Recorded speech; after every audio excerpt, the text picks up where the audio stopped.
कि अभी रिसेंटली अगर मैं आपको बताऊं मुस्तफ़ा भाई, अभी एएमयू के अंदर ही मैं 2025 के मिड से लेके 2026 के अभी जो चल रहा है फेब, यहाँ तक आपका तकरीबन 4 सुसाइड अभी सुनाई दी है।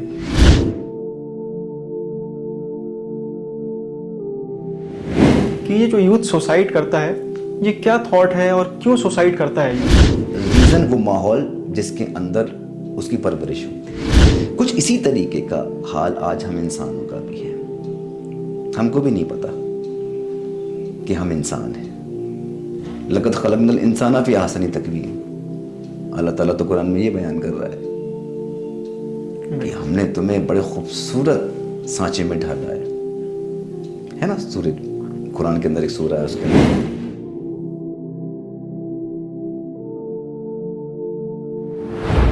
असल में जब जो सुसाइड कर रहा होता है ना, वो मरने के लिए सुसाइड नहीं कर रहा होता है, वो उन प्रॉब्लम से छुटकारा पाने के लिए सुसाइड कर रहा होता है।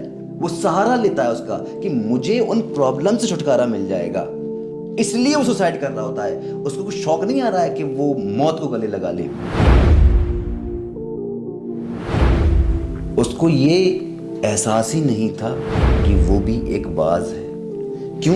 क्योंकि जिस सोसाइटी, जिस माहौल में वो रह रहा था, वो बाज नहीं थे। बिल्कुल। लिहाजा उसने जो वहां से लिया वो कुछ भी ऐसा नहीं था जो वो था।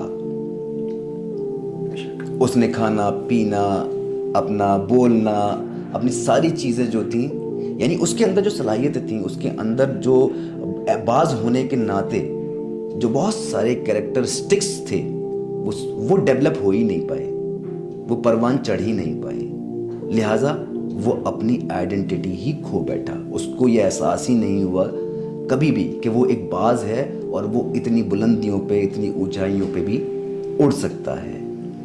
कुछ इसी तरीके का हाल आज हम इंसानों का भी है। हमको भी नहीं पता कि हम इंसान हैं, कि हम जब तक बुनियाद पे बात नहीं करेंगे, जब तक हम रूट कॉज पे बात नहीं करेंगे, तब तक हम कितनी भी कोशिशें कर लें, सुसाइड की प्रॉब्लम नहीं, आप इस सोसाइटी से कोई भी एक प्रॉब्लम सॉल्व नहीं कर सकते। इंसान की मेजॉरिटी जो है वो हैवानी सतह पे अपनी ज़िंदगी गुजार रही है कि हर बीमार ये समझ रहा है कि वो डॉक्टर है।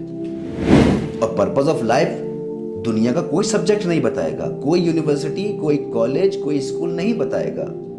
पर्पस ऑफ लाइफ आपका वही बताएगा जो आपका क्रिएटर है, खालिक है और मालिक है। जॉब को ट्रांसलेट करिए जरा आप। नौकरी।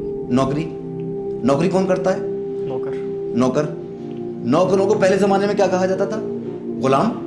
क्या अगर आप ये समझते हैं कि आपने 1.5 लाख का आईपैड और मैकबुक दिला दी अपने बच्चे को, तो आपने उसकी इमोशनल नीड पूरी कर दी है क्या?